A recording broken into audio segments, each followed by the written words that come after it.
There's a couple of hands up in the middle of the room down here. We've got one at the front here, Gaz, and John. John is the gentleman at the back for the next one. You've been already, sir, so I'll come back to you in a bit, yeah? Hi, Kevin. My name's Chris. Just a second, Chris, guys, there's different conversations breaking out. Let's just have a bit of respect and listen to the questions and the answers if you can, please. Part of my question's just been answered, really, but let's not clutch at statistics to try and get us way out of what that gentleman's just said as well by saying, oh, we can nick it at last minute. Because that's not what people feel. They don't feel... Playoffs were gone at Christmas. Let's be realistic and thinking about future, not about past, and thinking about the future. Do you think your money's been wasted this year? Because a lot of fans do. And I've been a really big critic of yours in the past, but now, this season, I can honestly say that I thought you've done, as a board, we haven't done that bad. You've appointed a manager who had best CV. We've probably got highest paid defender in Brayford, highest paid midfielder in Hammond, highest paid strike force in Salmon and Sharp. If that's not backing the manager, I don't know what is. So with all that backing and seeing the dross that he's brought in as signings, are you now in a position where you feel like, I can't sack another manager, and that's the only reason he's in a job?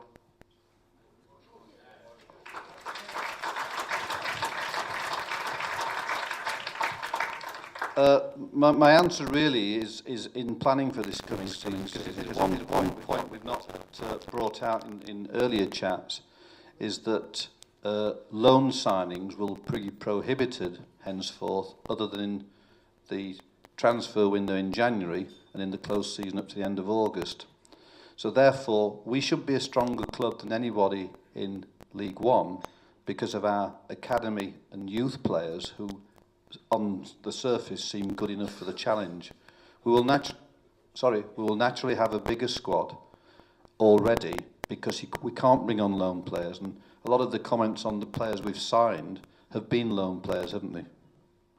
Very costly and not very successful for us. So, you know, it's another indication of the game changes frequently. Laws of the game change frequently, much more than was the case in Derrick's day again.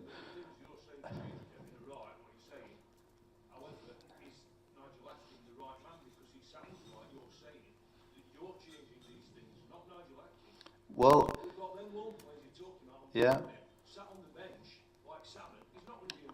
Yeah. No, well, that is changing. I do assure you.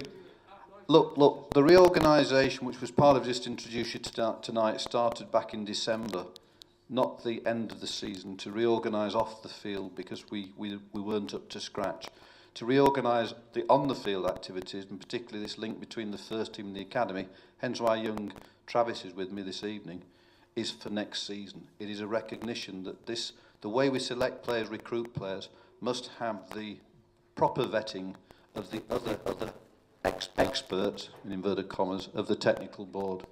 We do not want to repeat the mistakes, not just of this season, but of the last 2 or 3 seasons, of bringing on players who have not been the right ones for Sheffield United and our aims. Do you feel in your heart, Kevin, if you've got to make those decisions over the manager, if you need a technical board to say, I'm sorry, you're signing the wrong player, do you feel he's the right man for the job? Look, I think if we're speaking openly, I don't think any of you here would have been against Nigel being a bloody good choice as a manager. His CV, you find me a better CV, and I think he's. Yeah, well, if you try and analyse it, and sometimes it's where we'll be debating it all night. He was probably stuck with far too many players, nonetheless expensive players.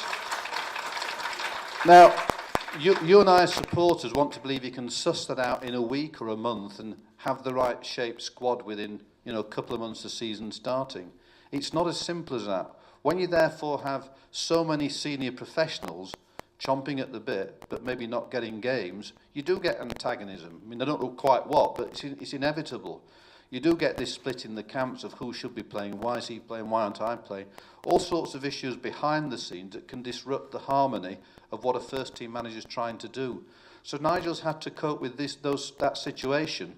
When he first came, he's bound to think every one of these senior players is great, because in theory they've come from Derby County or good from Scotland or wherever. In practice, and this is always the key, it is the players who let us down, isn't it? But if you add to that then the true professionalism, well, you say we shouldn't have recruited them then. And that's where we've got it wrong. We have recruited players who've not been right for the club. Not particularly this season. There have been some, which we made reference to, but the last 2 seasons. And that's what he's had to tackle. Hi Kevin, it's Jeff. Hi, Jeff. 3 years ago, the Prince came on board, and we were told many things about where this club would go. I think it's fair to say, listening to you tonight, that that project has probably failed in where we need to be. My question is the Prince still on board? Will he be investing in this club next year? Because at the moment, all we've seen in the last few months is you taking over the reins and no one representing the Prince. Well, the answer is yes, he will be on board. Yes, over the last 3 years, the Prince and indeed the family have invested far more money than should have been necessary, but we've not achieved the objective we set out to achieve in an agreement we signed off on between us back in 2013. The determination is still there. He's not a guy who'll be coming to watch Sheffield United at Bramall Lane every week. He has his governmental duties, and Riyadh or Saudi Arabia is a long way away from Sheffield. But I can assure you the determination's there.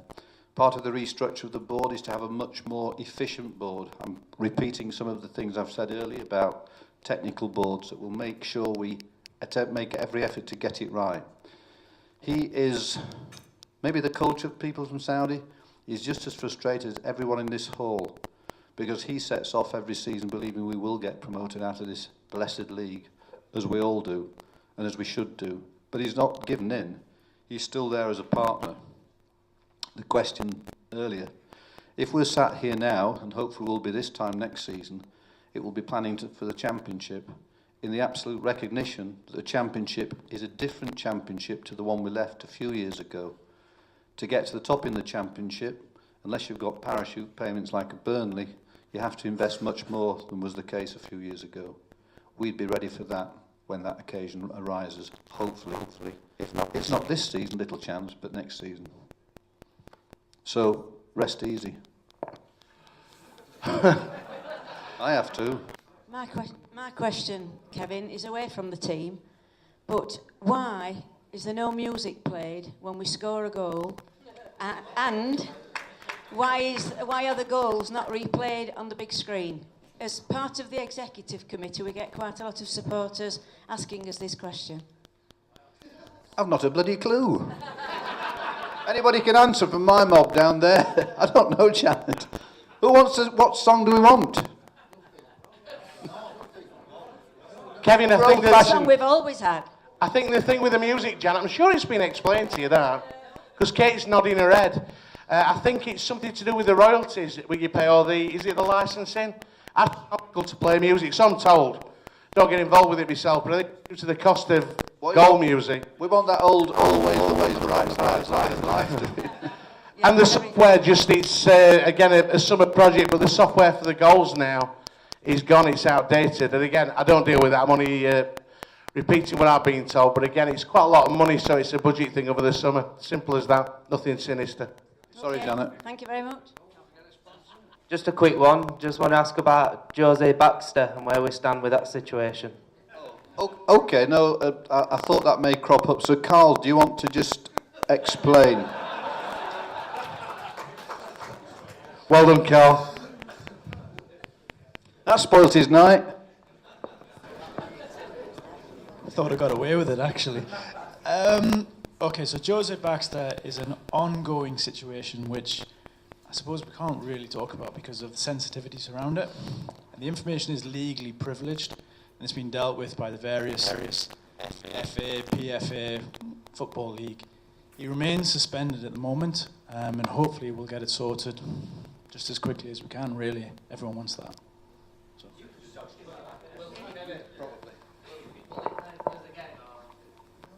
Well, it depends what punishment he gets from the FA, which is out of our hands. I suppose, look, the frustration for us all as supporters, Jose was charged in very early February. February, March, April, we've lost a key player, who may have made a difference, correct? Again, yeah. I mean, you know, it's bloody frustrating. And, you know, he's a player that's suspended, but I can assure you he's still being paid by the club. Because it's not quite as simple as that. Regrettably, it's not quite as simple as that. That's why Carl gives a very truthful answer, but a guarded answer. You know, we're hidebound by the rules of the FA, as well as the Professional Footballers Association. That again gets back to Derek. In his day, these complications didn't arise. You could just sack him. Steve, if you got another question. I mean, the answer is not a definite one. The answer is perhaps, but I'm not sure. I think we would have to carefully consider that. Football, and particularly the media that follow football, actually never want to know the truth, and therefore they often print headlines which hurt a club, and we've had enough of that. Guys, can we not shout on that? We just keep it to the rules, please. Sorry, is he in breach of contract? You could interpret it that way, yes. But he's also a member of the PFA, and the FA are the ones who will decide his punishment, not us. Look, I can but only agree with you, but it's the FA who determine what his punishment will be, not Sheffield United. It's the PFA who are there to protect the player as much as they're able to protect a player. And we're sort of stuck in the middle. If you can say normal circumstance, if this is happening in a normal company, which a football club is, you'd have fired him for breach of contract. This is not the case. Evening, Kevin, it's Pete. Where's Pete? Oh, got you. One scene never forgotten. Now, this is a little bit of a standing up for Nigel Acton, if I may. I remember at the first fans forum, which I attended, and no doubt some in this room did, and we'd already signed Billy Sharp. He was asked, the first question he was asked was, can we get promoted with this squad? And he said no. And that was primarily for the dross that had been left him by Nigel Club. Thank you. Okay. Thank you, Peter. I think that's a good way to leave it, ladies and gentlemen. He's done 90 minutes there. Kevin McCabe, show your appreciation, folks. Thanks, Chair.